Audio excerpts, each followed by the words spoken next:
네, 이번 주는 이번에 처음 나온 부동산 대책을 이제 얘기하지 않을 수가 없을 것 같습니다. 뭐 한간의 평가는 문재인 정부 시절에 크고 작은 큰 것만 추려도 한 28번의 이제 부동산 정책이 나왔었는데 이제 그거를 이제 한 번에 뭐 때린 거나 비슷한 정도의 이제 강도다라는 평가도 있습니다.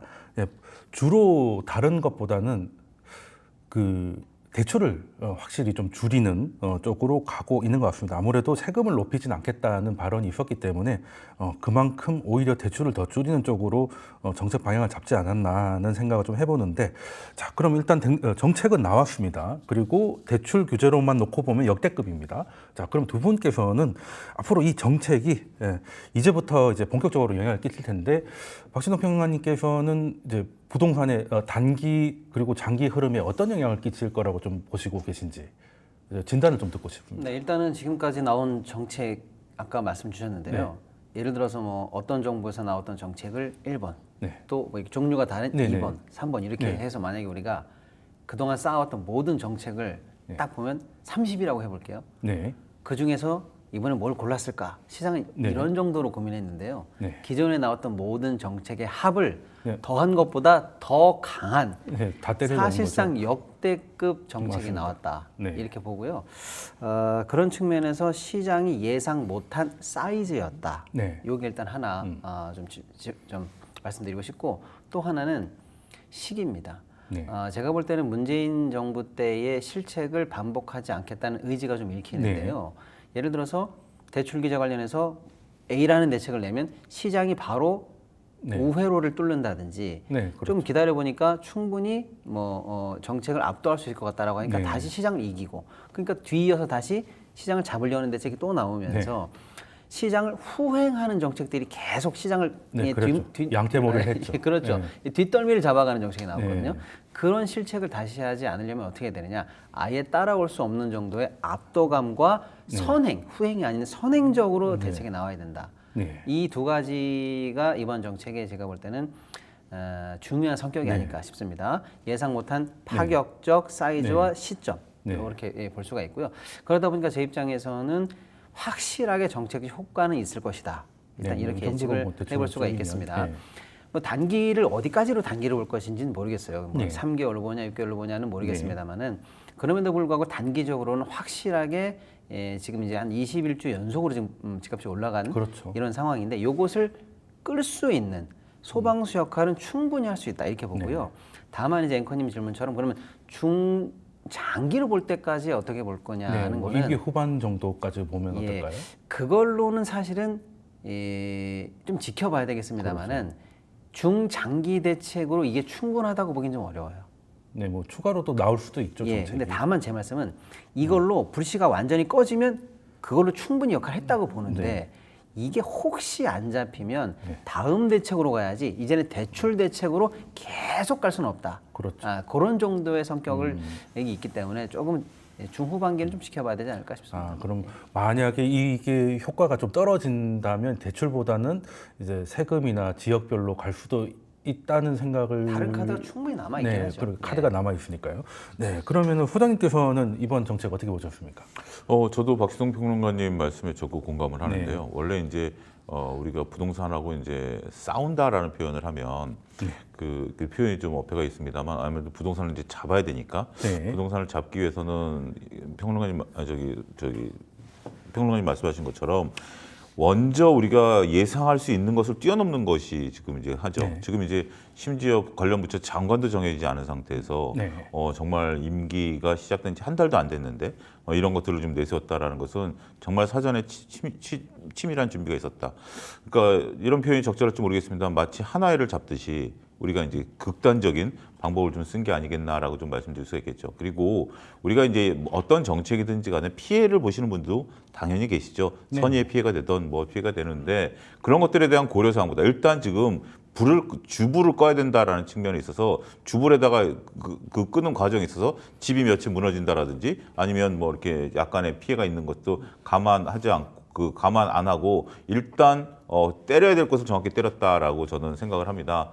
어떤 정책보다도 지금 6억까지다라고 본다라면 이거는 여기 이제 예외 사항을 안 둔 거죠. 딱 정확히 뭐 어떤 예상을 안 두고 물론 육아까지 받으실 수 있는 분과 받지 못하는 분의 괴리감도 있는 부분들인데 뭐 이 정책에 대한 어떤 것들은 평론가님과 동일하지만 저는 오히려 이 정책이 단기보다 장기적으로 저는 더 영향을 미칠 가능성도 있다. 왜냐하면 지금 어차피 우리가 6억을 주고 집을 살 수 있는 곳은 서울 시내에서 몇 군데 안 되거든요. 그렇죠. 그리고 이제 이런 것들이 이제 경기도 일원으로 나가야 되는데 경기도도 주요 핵심 지역은 또 안 돼요. 경기도도 이제 조금 많이 나가야 되죠. 이렇게 아우르는 지역으로 좀 가야 되는 건데 물론 이제 실수요자 위주로 가려면 그런 쪽의 거품도 살짝 일으킬 수도 있어요. 뭐 한 10억 미만짜리 정도 된다라면.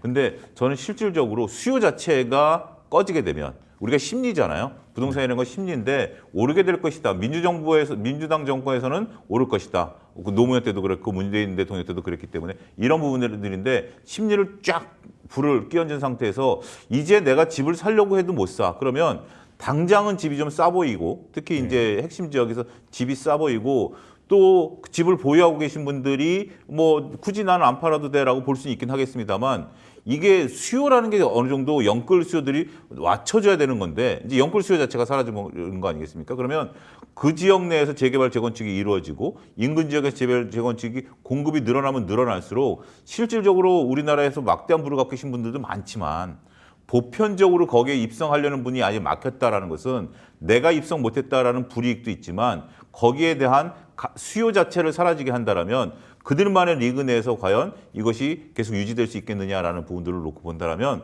뭐 저는 오히려 지금 장기적으로 수요 자체를 다른 데로 물꼬로 터버렸기 때문에 그쪽으로 물꼬가 갈 그런 방향이 아니다라면 충격은 좀 길어질 수도 있겠다 저는 이렇게 봅니다. 네, 일단 뭐 저도 뭐 조금만 제 의견을 좀 보충하면은 이 대책이 단기용이고 장기는 효과가 없을 것이다. 그 뜻은 저는 아니고요. 그건 아니고. 단기에 확실하게 꺼트릴 수도 있다 이렇게 보고 혹여나 안 되면 다른 대책도 있다 이런 뜻입니다.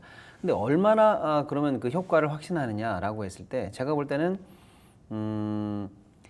예전에 예를 들어서 시장에 어떤 대책을 던졌을 때 시장이 왜 항상 우회로를 찾았냐면요. 방금 소장님 말씀이 정확한 게 포모, 이렇게 말하면 이제 나만 못 사면 안 돼. 그러니까 나는 어떤 수단과 방법을 가리지 않더라도 지금 나라도 막차를 타야 돼. 이게 소위 말하는 영끌이거든요. 그렇죠. 그런데 만약에 패러다임이 바뀐다면 그래 시장은 어차피 올라갈 거고 나만 막차를 못 타는 건 바보짓이야. 이게 아니라 정말로 시장이 전체적으로 쿨링된다라는 믿음만 생기면 아무도 서두를 필요가 없게 돼요. 저는 지금 그런 단계에 들어갔다. 그래서 시장이 이번 정책을 통해서 이 정부 내에서는 확실하게 쿨링된다는 걸 믿을 수 있느냐 없느냐 요 싸움에 들어갔고 그러기에는 충분한 대책은 나왔다. 이제 이렇게는 보이고요. 특히 이제 제가 주목하는 거는 우회로가 전부 차단됐다고 볼 정도로 꼼꼼하다는데 저는 조금 가산점을 주고 싶어요. 예를 들어서 기존에는 예를 들어서 뭐 LTV, DSR 관련해서 뭐 집값에 예를 들어서 뭐 50%다. 그러면 10억짜리는 5억 대출이 나오고 20억짜리는 10억이 나오는 거 아닙니까? 그렇죠. 그러면 나만 가능하면 아무리 비싼 집도 비율적으로 가능했단 말이에요. 근데 이번에는 비율이 아니라 절대값으로 6억에 한정했기 때문에 집값이 올라갈수록 부담이 더 커진단 말이에요. 그러니까 사실은 우회하기 어려운 구조를 만드는 거고 예를 들어서 우회로라는 게 뭐냐면 그런 거죠. 주담대 관련해서 원리금 상환 기간을 시중에 가보면 지난번에 굉장히 많이 비판을 받았던 게 50년까지였거든요. 그래서 비판을 많이 받아서 어떤 은행은 40, 어떤 데는 40 이렇게 조금 왔다 갔다 했습니다. 쉽게 말하면 내가 연봉 1억인데 갚아야 될 원리금이 얼마 이상 넘어가면 대출이 안 됩니다. 그래? 그러면 선생님이 대출하기 위해서는 만기를 50년으로 늘리면 갚아야 될 돈이 낮아집니다. 그렇죠. 그럼 우리가 도장 찍어주겠습니다. 이거거든요. 그래서 은행마다 대출을 지금 조금 더 해도 되는 여력이 있다. 그럼 마케팅 좀 해. 그러면 이 주담대 만기를 길게 늘어뜨리면서 그걸 대출용으로 소진을 했단 말이에요. 근데 고객 입장에서 생각해 보면 이 은행에서는 나 안 된다고 그랬는데 다른 은행에서는 된다는 거예요. 즉 은행은 쇼핑해야 된다는 거고 어떻게 말하면 그건 우회로가 있다는 뜻이었거든요. 근데 이번에 대책 중에 하나는 예를 들어서 주담대 만기를 어떤 은행 상관없이 그냥 무조건 30년대 딱 끊어 이렇게 했거든요. 요런 게 우회로 차단 방식이거든요. 요런 것들이 아마 제가 볼 때는 이 정책의 신뢰성, 우회로를 굳이 찾을 필요 없어. 이런 강한 의지 이런 걸 좀 보여줬다고 보고 있습니다. 네. 또 뭐 게다가 이번 정부는 이제 자금이 부동산에 가는 것보다 주식시장에 가는 걸 좀 원하는 뭐 그런 모습도 있어서 투자자 입장에서는 뭐 이게 부동산 시장을 저렇게 뭐 잡는다고 표현은 좀 웃기지만 그런 거에 좀 뭐 약간 고맙다 뭐 그런 느낌도 약간은 있는데 그래도 이제 부동산 시장을 줄인다고 해서 부동산 시장 자금이 부동산이 뭐 기대 수익률이 떨어진다고 해서 갑자기 막 주식시장으로 오고 이렇게 유동성 있는 그런 시장은 아니잖아요. 어느 정도는 좀 왔다 갔다 하긴 하지만. 근데 그 부분은 정확한 것 같아요. 제가 이제 증권회사를 오래 있었으니까 딱 원래 이제 이론적으로는 충분히 가능한 얘기지만 제가 실질적으로 느낄 때는 부동산 자금이 주식시장으로 들어온 것은 거의 그러니까 이제 거의 작은 흐름은 있어도 큰 대세는 없고 없다라고 좀 오히려 대출 안 나오면 주식을 팔아서 부동산 그렇죠, 사지 그렇죠. 반대로 일어나는 그리고 주식으로 거라서. 돈 버신 분들이 우리는 또 부동산을 사는 역으로 그런 흐름들이 그동안 있었죠. 시청자분들께서도 이제 주식을 주로 해야 되냐 부동산 주로 해야 되냐 저는 뭐 무조건 주식으로 돈 벌면 다음에 부동산 사라 말씀을 드리는데 그렇게 안 한 친구들이 너무 힘들어서 지금. 앵커님 말씀이 사실은 정확한데 우리가 이론적으로 책에서는 이쪽 시장이 막히면 저쪽으로 돈다. 우리가 이렇게 생각하지만 소장님처럼 우리 같이 이 금융시장에 오래 있었던 사람들은 체감적으로 그러지 않아. 이거 알고 그렇죠. 있거든요. 부동산 자금은 부동산 안에서 넣는 근데 거지. 그 이유가 뭐였냐면 솔직히 냉정하게 말씀드려서 부동산만큼의 기대 수익률을 보여낸 자산이 한국 시장에는 여태까지 없었어요. 그러니까 말을 아무리 해도 안 됩니다. 그런데 지금 그런 시험대에 저는 올라왔다고 봐요. 완벽하게 만약에 막힌다고 치고 어쨌거나 한국은행은 금리를 내린다고 한다면 여기서 잠깐이라도 생긴 유동자금을 이 어느 자산에 굴릴 것이냐 이제는 한국 사회에 물어봐도 된다.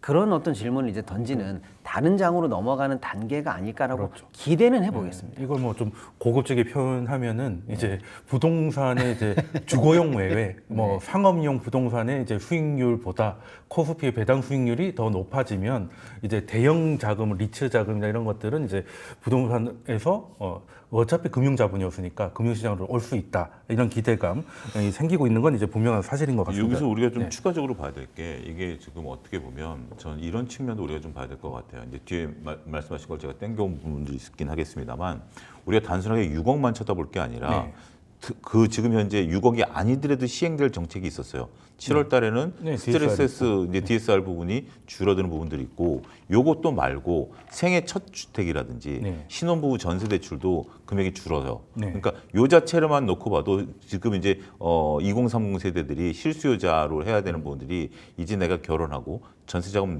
받아야 되는데 이것도 좀 줄어들었네. 그리고 내가 예를 들어서 고연봉을 받는다 하더라도 이제 스트레스에 따라서 이것도 좀 줄어들었네. 여기에다가 이걸 더 붙인 거거든요. 어떻게 보면 정부 여당에서는 표 잃을 짓을 한 거일 수도 있어요. 그렇죠? 2030 세대들이 지금 이렇게 지금 내가 집을 어떻게 해야 되느냐라는 부분들에 대해서 뭐 냉정하게 따지면 정치적으로 이해관계를 정부 여당이 표 잃을 짓을 한 것도 사실이에요. 근데 요 표 잃을 짓을 할 때도 시기가 있어야 됩니다. 만약에 올해 국회의원 선거나 지방선거가 있었으면 이것을 쉽게 과연 했을까요? 라고 우리가 냉정히 한번 따져봐야 되겠죠. 정치인들도 가슴에 손을 얹고 예스라고 대답 못 하겠죠. 하지만 지금은 이제 대통령 선거가 끝난 지 얼마 안 돼. 또 대통령 선거도 어떻게 보면 또 굉장히 큰 파고 속에서 이루어진 거잖아요. 정상적인 대통령 선거가 아니고. 그다음에 이제 내년도에 이제 지방선거가 있는데 지방선거에 미치는 영향은 조금 다를 수 있죠. 국회의원 선거랑은 좀 다르죠. 그런 부분들이니까 시기적으로도 어떻게 보면 이러한 종합적인 고려 사항도 있었을 것이다. 저는 어차피 때릴 거 하려면 힘 있을 때 하자. 힘 있을 때 그리고 우리가 어차피 어퍼컷 한 대 때릴 거 뭐 우리가 뭐 스트레스 테스트라니 때릴 수도 있을 때 차라리 맞을 매라면 한꺼번에 때려버리자. 그래서 확 불을 꺼버리자라는 저는 정치적인 고려 사항도 지금 있었을 거다. 단순하게 집값을 잡는 거 외에도 그런 부분들로서 좀 봐야지. 그래서 만약에 여기서 안 되면 동력은 급격히 떨어질 수도 있다. 의외로. 그 부분을 또 봐야 될 것 같습니다. 저도 이제 소장님이 아주 중요한 포인트를 잡았다고 저는 보는데 우리가 그동안 집값이 우리가 기술적으로 분석해 보면 조금 떨어져야 될 텐데라고 포인트 잡은 적이 몇 번 있습니다. 근데 그럴 때 사실은 왜 집값이 생각보다는 덜 떨어졌냐면 냉정하게 말해서 정책금융으로 떠받친 것도 충분히 있습니다. 연간 50조씩 정책금융이 풀리는데 뭐 하방을 그게 지지해 줬다고 생각이 합니다. 근데 다만 정부가 꼭 부동산 집값을 떠받치기 위해서 정책 대출을 했어 이렇게 비난에 동의하지 않으시는 분도 계세요. 뭐냐면 정책 대출의 세부 내용을 봐라. 신생아 대출이든 뭐 신혼부부 대출이든 나름 명분 있는 대출이었다. 줄만한 사람한테 준 거예요. 그렇기 때문에 이건 합당했다. 이렇게 또 반론을 제기하시는 분 계시거든요. 저는 그 반론이 맞다고 한번 쳐볼게요. 맞다고 쳤는데 이번에 정부가 내놓은 대책은 그것마저도 줄인다는 거예요. 그러면 뭐냐면 정부도 대출 안 한다. 그러니까 확실히 줄어든다라는 선언이 하나 있는 거고, 둘째는 뭐냐면 그 대출을 기다려서 소위 말하는 주거 사다리를 통해서 올라가려고 했던 분들 입장에서는 왜 나 같은 사람들의 대출까지도 끊느냐라는 비판이 분명히 가능하거든요. 그렇죠. 근데 그 비판을 나중에 칭찬으로 돌리기 위해서는 지금 여러분께 대출해줘서 집을 사게 하는 것보다 가만히 기다리면 그것만큼보다도 집이 더 떨어지면 오히려 대출 받는 것보다도 분명히 이익이 되게 하겠다라는, 어떻게 보면은 정치적인 모험이거든요. 이거 해내지 못하면 욕만 먹을 거예요. 결국 나 대출 못 받고 집값이 올랐잖아. 이렇게 되거든요. 그러니까 제가 볼 때는 정부가 굉장한 용기, 정치적 모험을 걸었다, 이렇게 좀 저는 봐집니다. 그 부동산 안정이라는 게 참 애매한 게, 보통은 이제 상승률이 물가 상승률 정도의 이제 그거를 이제 안정이라고 하지, 절대값 하락을 안정이라고 보지는 않잖아요. 그런데 대출이 안 되시는 분들은, 얘가 예를 들어서 뭐 한 10% 대출이 안 됐으면 10% 정도 집값이 빠져야 되는데, 근데 그렇게 되면 또 감사하게 사질 않아요. 더 빠질 것 같기 때문에. 그래서 이게 22년에도 그랬지 않습니까? 이제 주가가 많이 빠지니까, 뭐 그때는 뭐 강남도 20억대로 많이 내려왔었으니까요. 물론 반등할 때 강남이 빨랐다는 거지, 강남도 빠지지 않은 게 아닙니다. 그때도 그랬는데, 이런 거 보면 참 그걸 알아줄지, 그것도 약간 좀 애매한 부분이 있었다라고 좀 봐야 될 것 같고, 그리고 만약에 부동산이 이렇게 계속 안 좋으면 수도권에 이제 집중을 하고 지방은 좀 이렇게 규제를 푸는 쪽으로 하지만, 이게 아시다시피 상승장 때 주식으로 놓고 보면 이제 주도주들은 많이 올라가고 소외주들 천천히 올라가잖아요. 근데 하락장에 오면 주도주들은 적당히 빠지고 소외주들은 안 올랐으니까 안 빠진 게 아니고 왕창 빠지거든요. 그러면 이거 지방은 더 난리 나는 거 아니냐. 부동산 자체가 잡혀서. 그러면 이제 정부가 특례 대출했던 이유가 부동산 PF 터질까 봐 어떻게 좀 살려준 것도 있는데, 이 지방 부동산이 이게 잘못돼서 PF 같은 게 좀 잘못돼 버리면 이거 일 더 키우는 거 아니냐, 이런 걱정도 있을 수 있거든요. 이거에 대해서는 어떻게, 소장님 어떻게 생각하십니까? 그러니까 저는 그 패러다임 자체가 조금 바뀌어야 된다고 봐요. 그러니까 이제 기존에는 이게 중심으로 몰렸고 오히려 주변을 팔아서 똘똘한 한 채를 사는 거였죠. 그러니까 지금 현재 이런 움직임도 있다라고 그래요. 예를 들면 지방 같은 데서 집을 오히려 팔아서 한 채 팔아서 서울에 있는 강남에 있는 사는 건데, 이제 이 패러다임 자체가 안 돼 버리는 거죠. 할 수가 없으니까. 만약에 내가 대출을 이걸 받더라도 실거주를 해야 되니까 지방을 팔아서 내가 투자 부동산을 이제 더 이상 못 사는 거죠. 못 사는 상황들이 되고, 그리고 실질적으로 내가 영끌을 해도 서울 지역의 노도강이라든지 금강구라든지 정도밖에 현실적인 대안이 안 되는 거죠. 그러면 그게 실수요가 되는 거죠. 이제는 대출을 받아서 똘똘한 한 채라기보다는 이제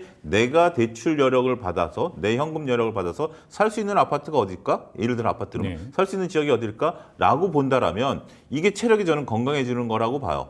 실질적으로 우리가 내가 실질적으로 살 수 있는 지역이 노도강인데 조금 무리를 하면 마용성으로 갈 수 있어. 근데 그러면 마용성을 사는 게 나아, 노도강에 사? 그러면 어떤 사람도 마용성을 사라 그러죠. 왜냐하면 5년 뒤에 집값의 차이가 어마어마하게 벌어질 것이니까. 그렇지만 그렇지 않고 내가 이제 마용성을 못 가는 거죠. 못 가다 보니까 오히려 노도강에서의 매매가 활발하게 이루어지고, 여기서 만약에 정부가 재개발 재건축을 조금 완화해주고 그런 지역에서 재개발 재건축을 성수 지역처럼 풀어주게 되고, 신도시를 또 그 지역에 좀 활발하게 빠르게 이어주게 돼서 그쪽 지역의 공급이 신도시 아파트, 새로운 아파트들이 생기기 시작한다라면, 어차피 이제 리그가 달라지긴 하겠습니다만, 과연 우리가 그동안에 영끌로 이루어진 그들만의 그 주도주들이 영원히 갈 수 있겠느냐라고 저는 본다라면, 저는 그래서 중장기적으로 효과가 있다라는 게, 이제는 기존의 패러다임으로 접근이 아니라 오히려 실거주 위주로 주택 시장이 바뀜으로써 적절하게 갭이 오히려 전 축소될 수 있는 가능성도 있다. 라고 저는 생각을 합니다. 근데 그게 되려고 하면 다주택자들에 대한 규제가 완화돼야 되는데 그런 건 없거든요. 다주택자들은 이번에 대출 자체가 안 되는 거죠. 그러니까 오히려 더 강화시키는 거예요. 다주택자들한테 좀 풀어줘야 똘똘한 한 채의 논리가 깨지는 거잖아요. 근데 그 부분은 저는 이제 어떻게 보면 만약에 다주택자들에 대한 대출은 그렇게 지금 성급하게 나오지 않아도 되는 집한채 부분이라고. 있으면 이제 다음은 LTV가 예, 제로니까. 뭐 그런 부분들 예. 충분히 걸을 수 있는 거니까 지금 시장에 있어서 상황들을 좀 보고 오히려 지금 우리가 예상하지 못하는 우회로라든지 이런 것들을 지금 걱정하기보다는 오히려 그런 건 쉬운 카드니까 쉬운 카드로 벌써부터 패를 내보일 필요는 저는 없다라고 생각을 하는 거고, 물론 이제 약간의 긍정적인 연자로 얘기하는 거고, 물론 이제 그런 부분의 우회로를 좀 차지할 수도 있는 부분들이고, 그렇지만 이제 다주택자가 되려고 하는 분들은 이제 또 그것도 막힌 거죠. 그러니까 기존의 다주택자분들이라든지 기존에 이제 우리가 진입을 하셨던 분들은 기득권이 분명 있는 거예요. 분명권 인정을 해야 되는 거고, 그거와 형평성 문제를 따지려고 한다라면 이번에는 또 분명히 내가 대출을 못 받아서 지금 이제 집을 팔아놨는데 못 가시는 분들도 분명 피해자분들도 계실 텐데 지금 전반적인 분위기로 놓고 본다라면 저는 조금 상황이 이제는 전개가 과거와는 좀 다른 패턴으로 가지 않을까 그렇게 생각을 합니다. 저도 이제 앵커님이 좋은 질문 주셨다고 보는데요. 일단은 지금 불이 번지는 상황이었지 않습니까? 그러니까 우리가 다소간의 어떤 반사작용이나 이런 걸 각오하고더라도 찬물을 한 번에 불보다 더 많이 확 끼얹어서 일단 불을 끄는 중이란 말이에요. 근데 만약에 불을 끄는 얼음이 작아, 그럼 얼음만 놓고 불은 안 꺼지거든요. 우리가 그걸 경험했기 때문에 불보다 큰 얼음으로 일단 시장을 쿨링시키는 겁니다. 이게 어느 정도 진정이 되면 방금 앵커님이 지적한 부분 있잖아요.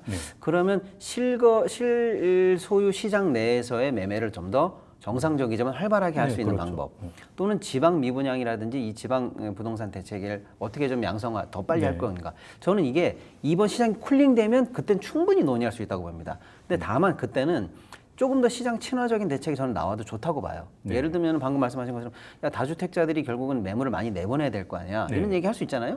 뭐 양도세를 조금 빼준다든지. 저는 한시적으로 충분히 가능하다고 봅니다. 저번에도 옛날에 했었는데 조금 약했죠.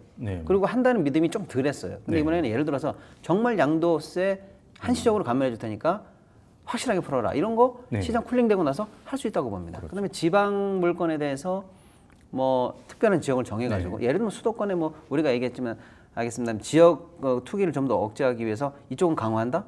가능합니다. 그럼 반대쪽으로요. 예를 들어 이제 지방 부동산 얘기할 때는 왜 집값 올라갈 때 무분별하게 사업성 검토도 제대로 안 하고 투자했어? 당신들 책임이야. 이렇게 좀 미운 감이 있죠. 있는데 뭐 너무 과하게 했죠. 어느 정도 경제적 책임을 묻되 그 자체가 전체적으로 우리 경기 전체에 침체를 가져오고 부동산 양극화를 더 가속화하니 지방 미분양도 어느 정도 해소돼야 되는 측면에서 약간 양성화시킬 수 있는 대책들, 한시적으로 뭐 취득세를 뭐 어떻게 해준다든지, 한시적입니다. 한시적으로 뭐 1과 2주택 쪽을 좀 빼준다라든지 지금 하자는 게 아니라 시장이 정상화돼서 이제 실수요 자금을 돌 때 이제 그때는 그런 대책을 충분히 하면서 이 양극화 시장을 좀 밸런스를 맞출 수 있다. 충분히 가능한 얘기라고 봅니다. 양극화 말씀 주셨으니까 사실 지금 최근에 저는 이번 정책이 좀 너무 카드를 좀 일찍 썼다는 느낌을 지울 수가 없는 게, 문재인 정부 때처럼 전국이 오르는 강남 상부부터 강릉 저기 합천까지 다 올라갔던 그런 시장이 아니고 지금은 한강벨트가 조금씩 넓어지고 있는 상황이었거든요. 근데 이게 다른 게 아니라 서울시의 토어제에 대해서 뭐 반복을 잘못한다든지 정책적 이슈가 계속돼가지고 오히려 시장이 잘못된 사인을 준 것 때문에 자산 시장, 그러니까 이제 실거주가 아니라, 강남 상구는 실거주가 아니라 자산 시장이잖아요. 그렇죠. 아파트 한 채에 뭐 60억이 넘어가는 동네인데 거기 실거주라고 말하기가 웃긴 거잖아요. 그런 자산 시장이 정책 때문에 잠깐 들끓는 걸 가지고 너무 빨리 카드를 소진해 버리게 된 걸 수도 있다. 그러면 자산 시장하고 소득 시장은 분리해야 되거든요. 그나마 돈을 벌어서 맞벌이 부부가 한 명은 은행 대출 받고 한 명은 생활비를 하면서 살 수 있는 지역하고, 어차피 강남 그쪽은 대출 받아서 사는 게 아니라, 대출도 받긴 하지만 소득 증명 때문에 실질적으로는 지방 부동산 10억짜리 3개를 팔아서 어느 정도 좀 더 보탠 다음에 40억짜리 20억 대출 받아 60억이 가는 거거든요. 그러면 어차피 대출은 그 사람들에게는 별로 해당 사항이 별로 없어요.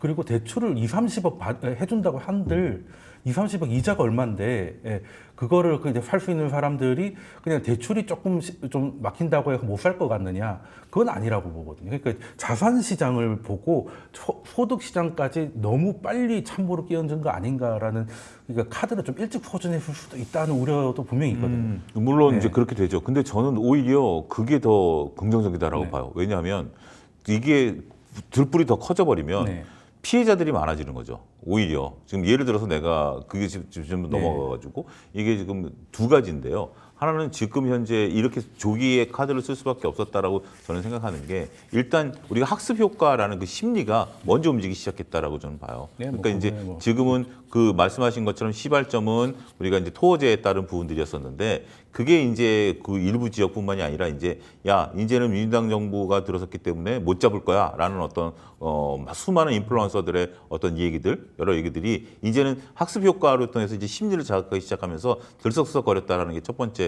그것도 하나의 저는 뉴스다라고 보고 두 번째는 어차피 지금 이 상황을 이렇게 확 옥죄게 된다라면 그 브레이크가 걸리면 우리가 이렇게 머리도 꽝 찌고 뒤통수도 부딪히고 피해자들이 분명 나올 텐데 이게 만약에 전국이 들썩거린 상태에서 이 급브레이크를 밟았다라면 피해자들은 더 많아질 수밖에 없다라는 거죠. 그래서 지금 당장 피해자를 볼 수 있는 것은 정말 2030 실수요자들이 저는 피해자다라고 봐요. 말씀하신 것처럼 강남 쪽에 들어가실 분들은 피해가 아니라 그냥 오히려 더 잘 됐다라고 하시는 분들도 더 잘 됐다라고 하시는 분들도 분명 계실 텐데 지금 2030들이 진짜 피해가 막심한 건 사실이에요. 어떻게 보면 부의 사다리를 걷어차였다고 생각할 수 있는 건데 그렇지만 정치적 모험을 걸었던 건 평론가님도 말씀하신 것처럼 궁극적으로는 이게 잘 될 것이다라는 거기 때문에 그렇다라면 집값이 오르기 전에 해야 되겠죠. 만약에 이게 더 퍼지기 전에. 그래서 저는 그런 관점도 물론 그 돈쌤께서 말씀하신 것도 너무 빠른 거나 지금은 잘 적절하게 우리가 이 패를 써야 되는데 이 패를 너무 빨리 낸 거 아니냐라는 우려감도 충분히 저는 있다라고 봅니다. 그래서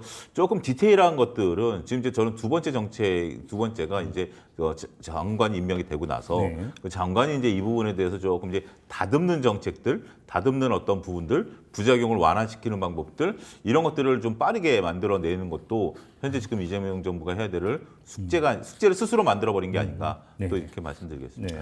저도 앵커님의 이 시기상조론 충분히 가능한 비판이 있다, 비판할 수 있는 포인트는 맞다 이렇게는 봅니다만은 이제 최근에 있었던 시장의 이 움직임이 단순히 한강벨트의 상승 또는 뭐 토지거래를 풀었다 뺐다 하면서 생겼던 우리가 거기에 대기 수요가 충분히 많구나라는 걸 확인했다는 지표 그거 말고요. 문재인 정부 초기 때 집값을 못 잡았을 때의 그 불장 초입과 비슷하다는 지표가 여러 개 확인됐어요. 예를 들어서 그때도 이제 상급지 갈아타기가 열망처럼 퍼졌고 한 군데를 묶으니까 인접 지역으로 퍼졌고 풍선 효과 이런 것들이 좀 있었거든요. 풍선 효과 이런 것들이 좀 있었거든요. 그리고 지금 대출이 6월 달 들어서 대선 전후에서 6월 1일부터 20일까지 늘어난 이 대출의 증가폭 사실 지금 딱 시중은행이 대출을 한 3주간 못 잡으면서 계속 땡겨 쓴 거 있거든요. 요 여러 지표들, 거래량 이런 것들을 쭉 보면 불장의 초입으로 읽혀도 되겠다라는 저는 지표는 확인했다라고 보여요. 그러니까 시기상조일 수도 있지만 어쩌면 지금 놓치면 또 만시지탄이 될 가능성도 있다. 그거는 뭐 정책적 판단이었다. 이렇게 그건 뭐 진단에 따라서 그렇게 좀 볼 수가 있을 것 같습니다. 그러면 일단은 뭐 정책은 나온 거고 그 문재인 정부 때도 파리 부동산 대책 나와가지고 결과적으로는 이제 그게 불장이 시작이 됐다라고 하지만 확대를 해보면 한 달 동안은 되게 부동산이 이제 끝났다는 분위기였거든요. 근데 한 달 만에 이제 분위기가 돌아서가지고 오히려 그 앞으로 해야 될 많은 숙제들을 만들어갔던 게 기억이 있는데 이제 뭐 주말 지나고 첫날이라 미리 우리가 진단하기 좀 어려울 것 같고 제가 보기에는 한 달은 좀 이른 것 같고 한 3달 정도는 보면 이게 다시 위로 올라가면 이제 그때 약수복과가 되는 것이고 그게 아니면 좀 이번에 좀 다른 건가 생각을 할 수 있지 않을까라고 하면서 그때쯤 되면 두 분 모시고 다시 한번 진단을 해보기로 하고요. 자, 그럼 두 번째 주제 넘어가도록 하겠습니다.